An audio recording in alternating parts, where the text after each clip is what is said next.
Welcome back to the morning show here on Arise News. And we begin the show this morning with some breaking news that Israel has attacked Iran, calling it a preemptive attack.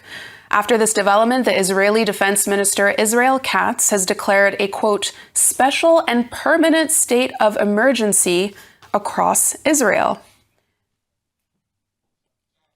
And, Steve, this is somewhat unprecedented, but on the other hand, it's not so unprecedented. We know that the U.S. has been slowly building up their military presence in the region.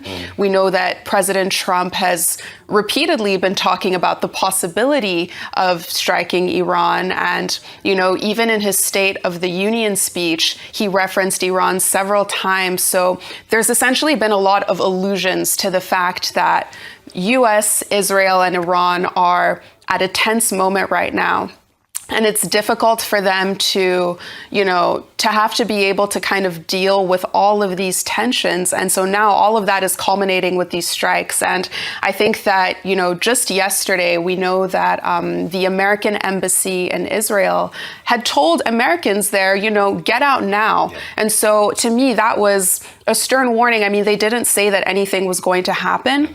But when a U.S. embassy is telling its citizens to essentially try and book a flight and leave as soon as possible, there's a sense that something might be looming. And this morning it happened. And, I just want to point out that the New York Times is reporting that the U.S. and Israel conduct strikes on Iran. So it wasn't necessarily just Israel, but this was in conjunction with the U.S. Yeah, absolutely. You're right. That's what Al Jazeera is also reporting, this morning, a few minutes ago, that they were told by American officials that it was a joint operation, even though the strike, as we heard, early this morning, that it was an Israeli preemptive attack, on Iran. And we see that it's a missile attack. A number of targets around Tehran and a few other places, have been bombed.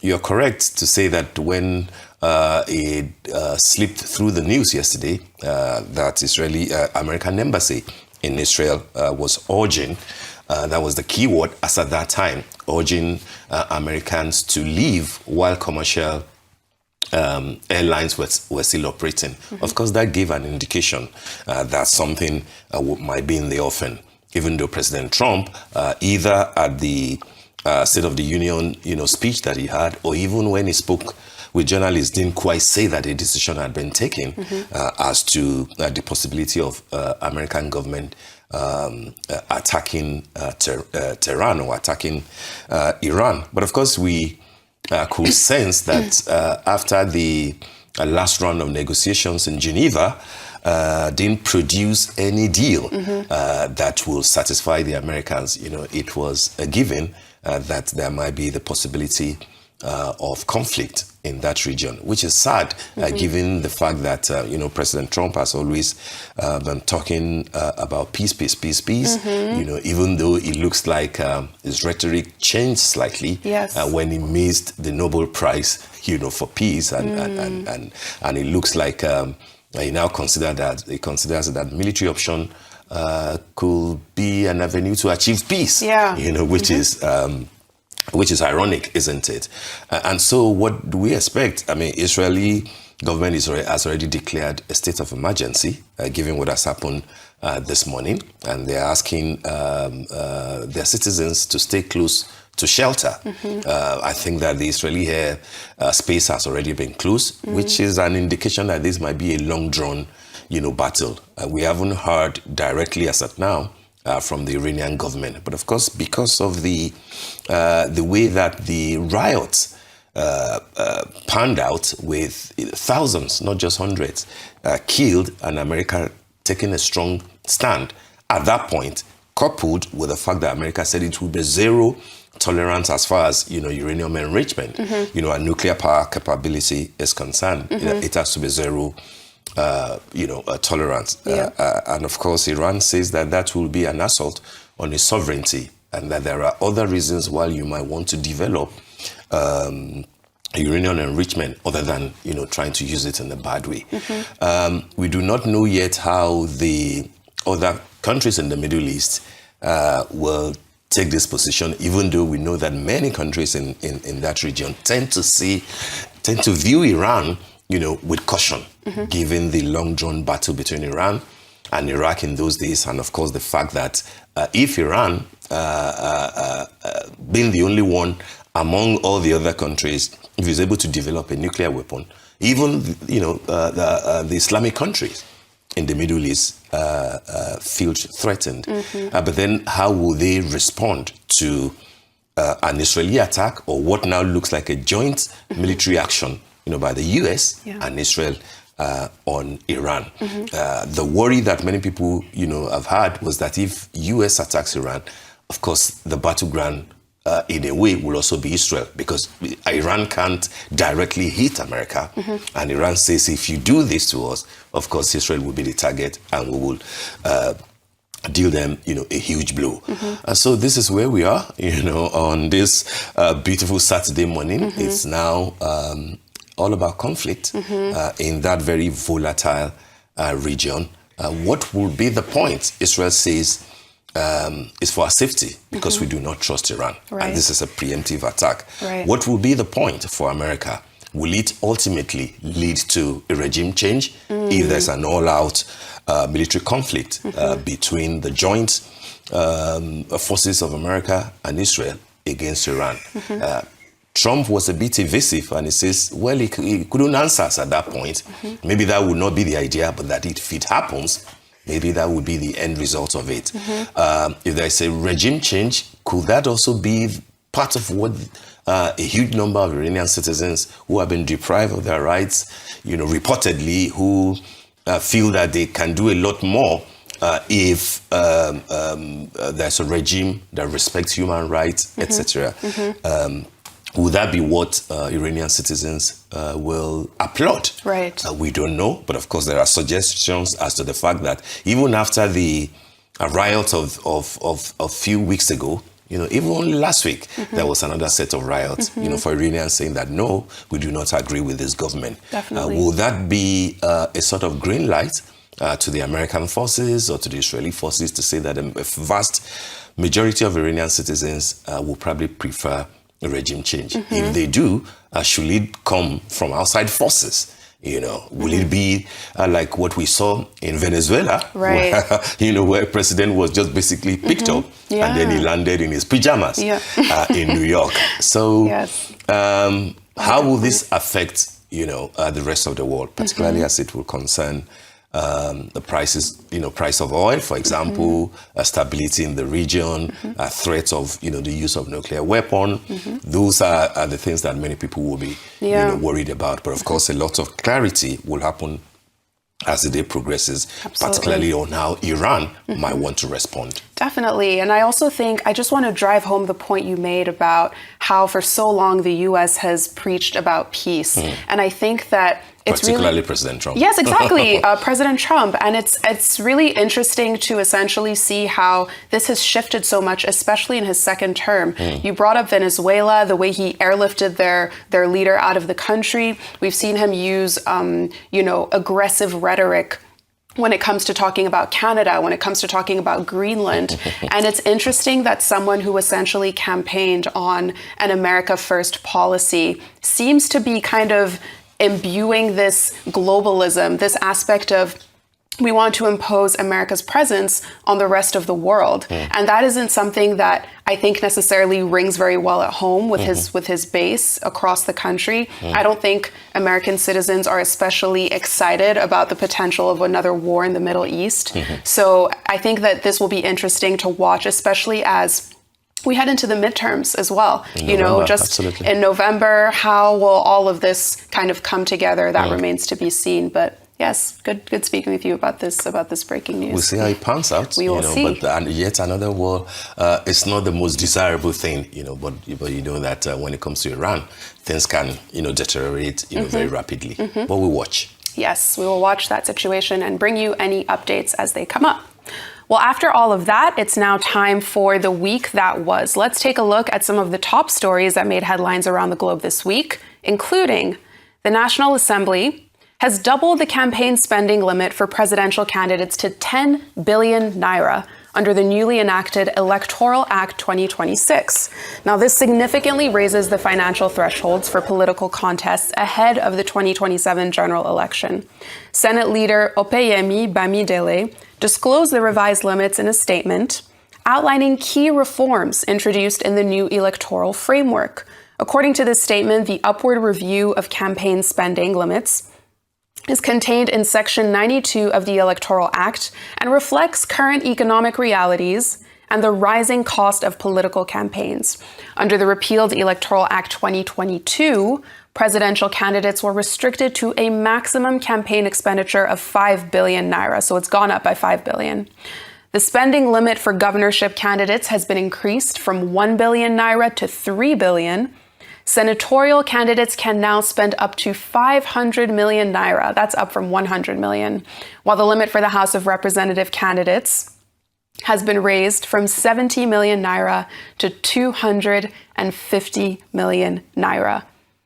And, you know, this was a big story when it first came out. And I think that what just stands out to me when I see these numbers, when I see these figures is, you know, don't let anyone ever tell you that there's no money in Nigeria. You know, when you have candidates getting their limits revised after 3 or 4 years from 2022 to 2026 by 5 billion naira, hundreds of millions of naira, all essentially going on political spending. And I like to contrast that with what, you know, reports say that the president earns. The president reportedly earns 1.5 million naira per month. You know, that's the official figure.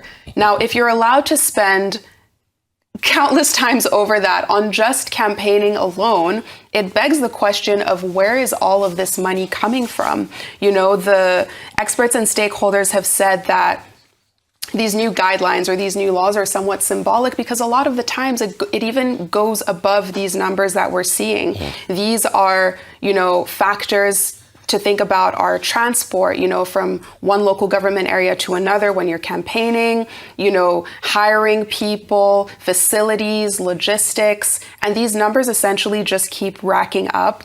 And it's interesting to me that the question is, if a candidate does exceed this limit, or, you know, whether it's in the Senate, the House of Representatives, or a presidential candidate, what are the repercussions? Because a lot of people are essentially saying that these numbers they're benchmarks, but they're not necessarily adhered to. So if these numbers aren't being adhered to, what are the repercussions of that? And what is INEC's role in all of this? How are they going to enforce this fact that candidates really shouldn't be spending above these numbers?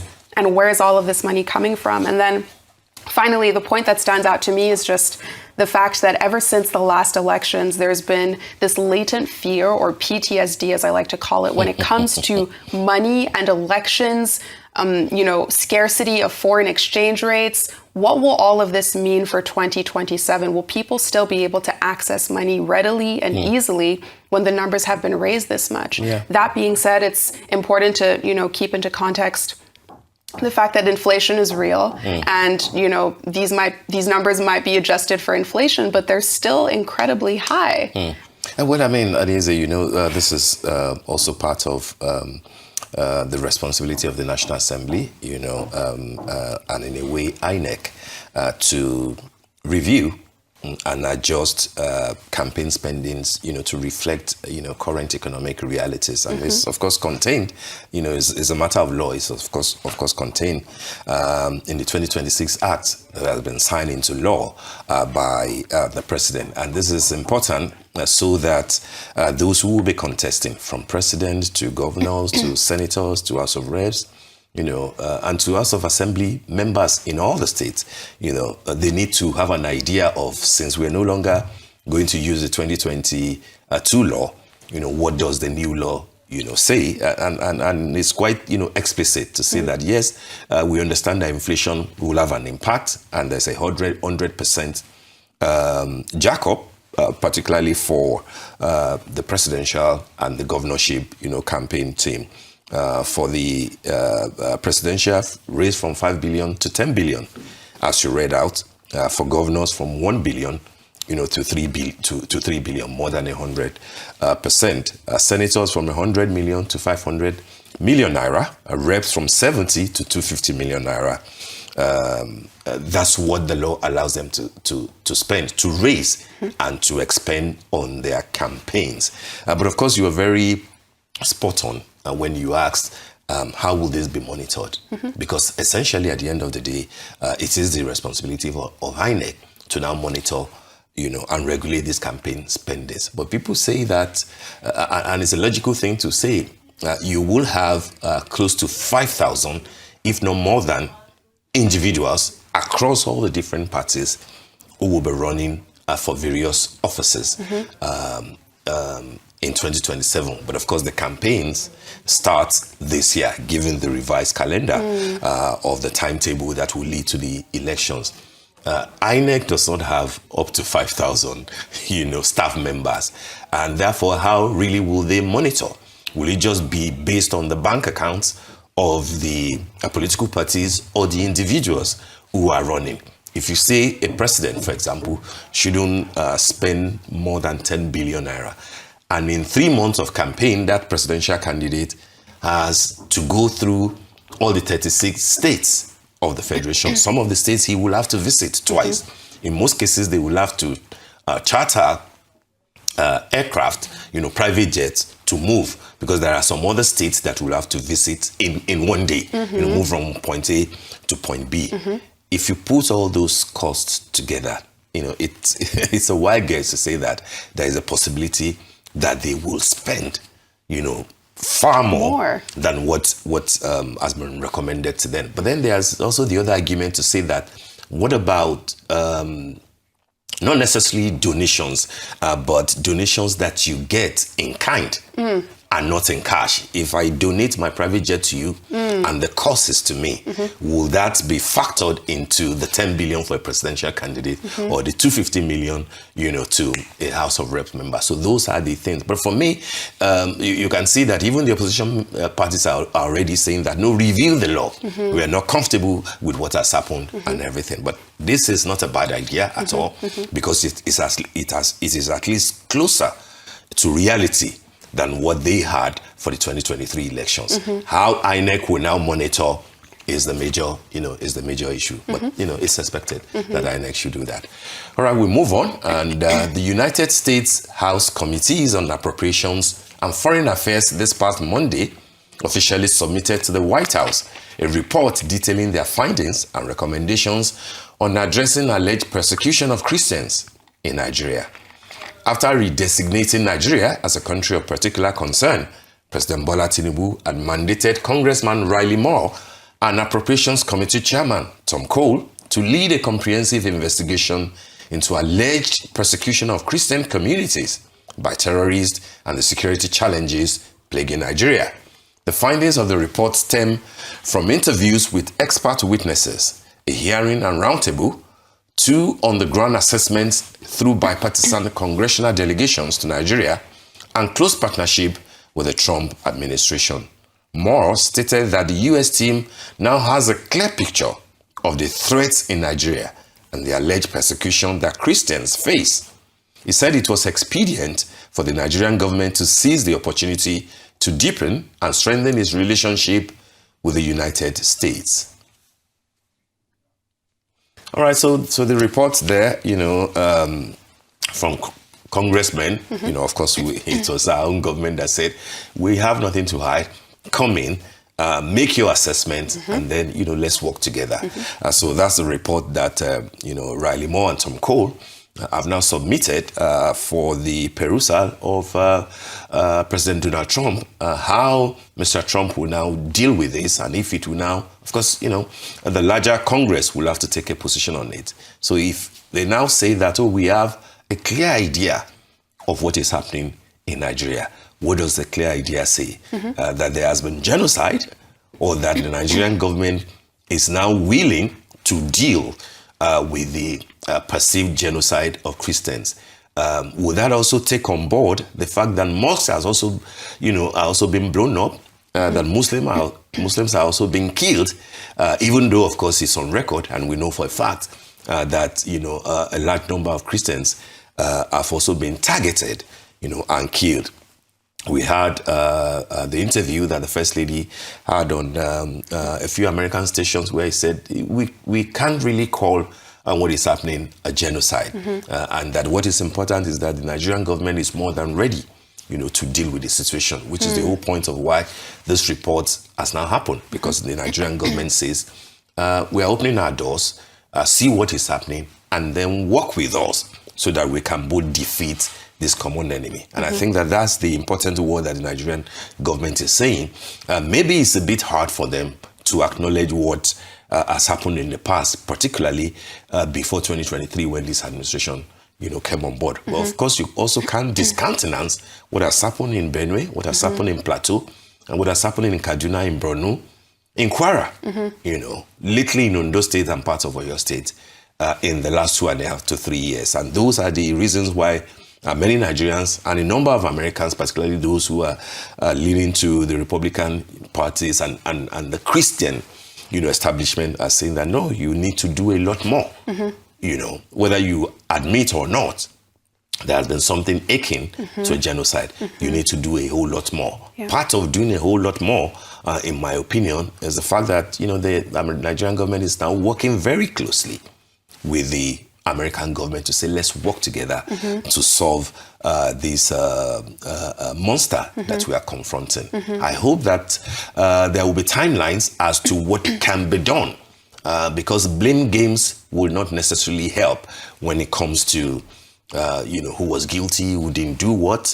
What will help is to now deal with the areas that have been identified, including what the American government has started by naming some Nigerians who they believe are, part of aiding, terror, if they are not terrorists themselves. Yes. So what Nigerian government will have to do is to also act in tandem with what the American government is doing to say that, okay, you have released 2 sets of lists. Let us also examine them. Let us also carry out our investigation and deal precisely with those that are found culpable. And I think that's what will give confidence to Nigerians that this is not this is not mere rhetoric, and we are not playing games with Nigerian lives. Definitely. It is important that they are in sync as to what needs to be done. Definitely.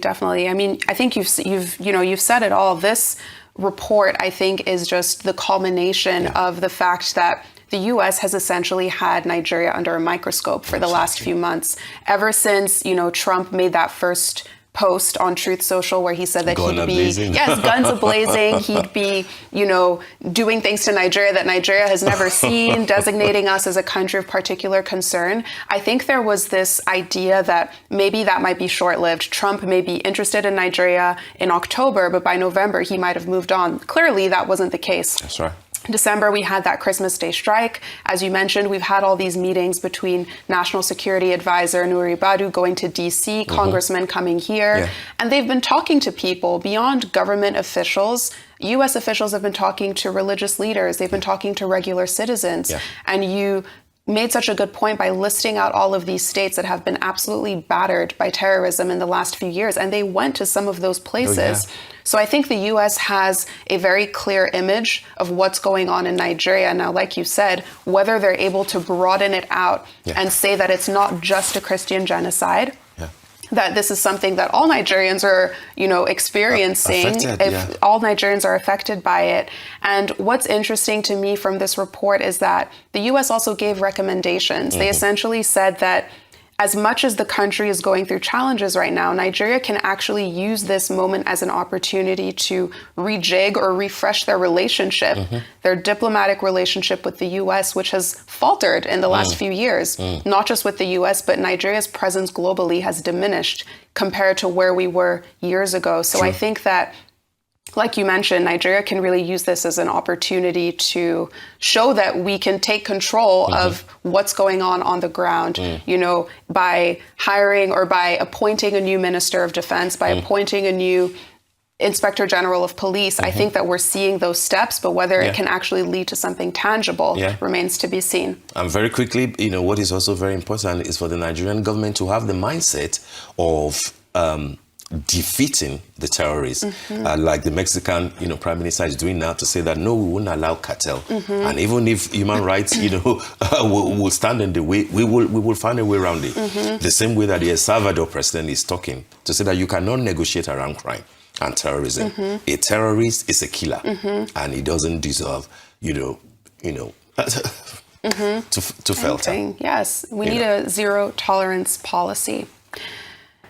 Now reactions have been pouring in after ADC presidential hopeful and the former governor of Anambra State, Peter Obi, and the former APC national chairman, John Odigye Oyegu, were attacked in what has been described as an assassination attempt in Edo State, in Benin City. Now, those reactions include condemnations from political activists, civil society groups, and from ordinary Nigerians. This attack took place during the formal declaration of former Labour Party governorship candidate Olumide Akpata as a member of the African Democratic Congress. Videos circulating on social media showed bullet-riddled gates and shattered vehicle windscreens. Here's an eyewitness speaking about the aftermath of the attack. This is the ADC State Secretariat. See the injured. Look at this one that was injured. This is the ADC State Secretariat in Edo State, Okbelaka. We just received our dignitaries today. We had a Tikapi Olumide Akpata. Well, Tikapi told the ADC, and Peter Obi was here live and direct to witness it. Just few minutes after the event took place, the APC sent their thugs. They came in numbers with a Sienna unbranded vehicle with pop action. They were shooting. They destroyed vehicles. They destroyed this woman's vehicle. Look how they scattered everywhere. This is the woman who sends up with the secretariat. Look at that things that were destroyed. Is this the kind of state Mojo Pueblo wants to preside over? Look at this water destruction. They said the woman was shot on the neck. The woman has been rushed to the hospital. They shot the woman on the neck. Many people were beaten and were injured. Look at our DJ, the DJ who covered the event. You can see all his vehicles have been destroyed. They stole the laptop of the DJ. They scattered his phone and his laptop was stolen. And look at that, they were scattered everywhere. See, destroyed bottles. They came with guns. They say all of them were having pop action on their house and were shooting sporadically in this venue. This is Edo State, and the power of opposition cannot be subdued.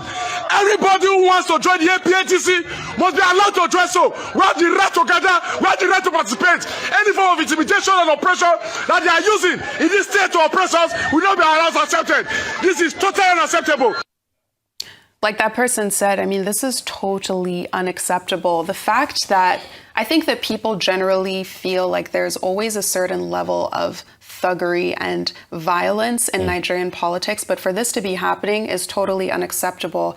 And I think that it's representative of the total failure of the Edo State government, and security officials there for being incapable of either knowing that this attack was going to happen before it did through intelligence, or even failing to essentially avert the situation as it was happening. And I say that not only because of this event, but it feels like this has been a pattern in Edo State where a lot of times there have been so many reports in the last few months just coming out about this, a sense of lawlessness and a sense that everyone essentially has to protect themselves and no one is coming to save you. I know in November there was the news about the Museum of West African Art essentially being the opening being canceled, where, you know, foreign dignitaries, diplomats were all there because it was overrun by thugs. Thugs invaded the place. Thugs invaded the place. You know, in December, there was the case of the former governor,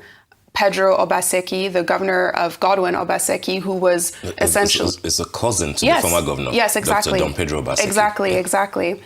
Who was, you know, attacked, stripped, taken to the palace gates. I mean, there are just so many questions about what exactly is going on with the state of insecurity in Edo State. This is on top of the kidnappings and just brazen attacks that happen in broad daylight, what happened to Peter Obi. And I think that Peter Obi made it clear. He said that lawlessness is not new to me. He said that in his tweet after this attack happened.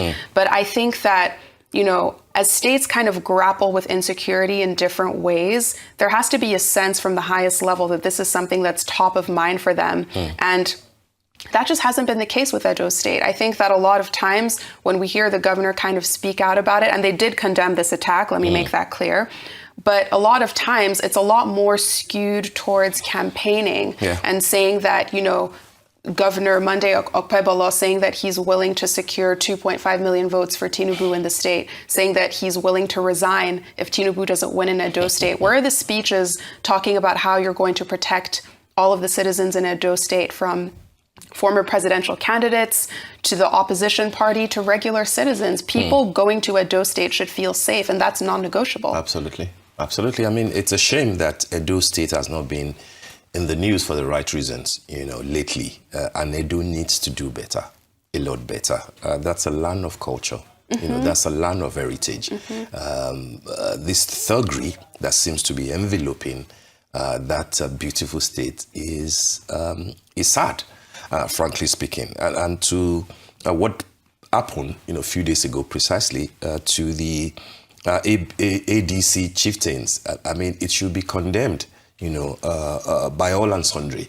I've listened to both parties, you know, those who were affected, the ADC members, and even the APC, that is the ruling government in Edo State. I think that, you know, they both need to do better. First, of course, is to condemn what has happened. Any form of thuggery whatsoever, you know, should be condemned. And the language should be about the fact that this should be dealt with, so that there won't be a reoccurrence of what has happened. I like the fact that you reference what happened with MOA, you know, that beautiful museum. You know, yes, the questions needs to be asked as to how the finances of the state were deployed, you know, into that beautiful, you know, edifice. Questions must be asked, you know, so that there can be, you know, accountability, but then not in a violent way, you know, not using thugs, you know, to stain the image of the state and the image of the country. What happened also to Dr.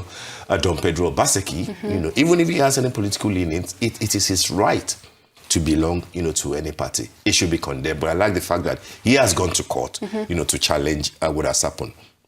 As for the ADC, it's condemnable. I've heard stories, particularly from the spokesperson, you know, the commissioner for information in Edo State, you know, saying that yes, you know, they have heard of what happened, and that all they could say at this point is that they are waiting for the reports from the police, which has commenced investigation into the matter. But then to now be suggesting that because there were issues within certain camps in Edo South of ADC, that maybe it is those members, you know, who carried out the attack. I don't think that, you know, government spokespersons that shouldn't be the conduct, you know. Yes, you might ask valid questions as to if indeed ADC members, which of course included 2 former governors of Edo State, if they had got intelligence, you know, that the party secretariat was going to be attacked and that they should evacuate, which of course led them to the house of former Governor Odige Oyego. What did you do in reporting the matter so that that place could be secured? What did you do in ensuring that there was police presence, not just you running for their life and evacuating people? Otherwise, you know, the DJ that was attacked, the women that were attacked, a few other party members that were attacked, at least there would have been, you know, police presence. This is not to blame them, but this is to say that in addition to the fact that you had intelligence and you had to move, maybe you could have ensured that police presence was there, which of course now comes back to the police and then the governor as the chief security officer. Don't dance around the issue. Act of thuggery, act of violence, you know, were recorded. We should go after the perpetrators of those acts so that we can bring them to justice. Absolutely. This should not be happening in Edo State, particularly as we move, you know, closer to 2027. Definitely. The state must do better.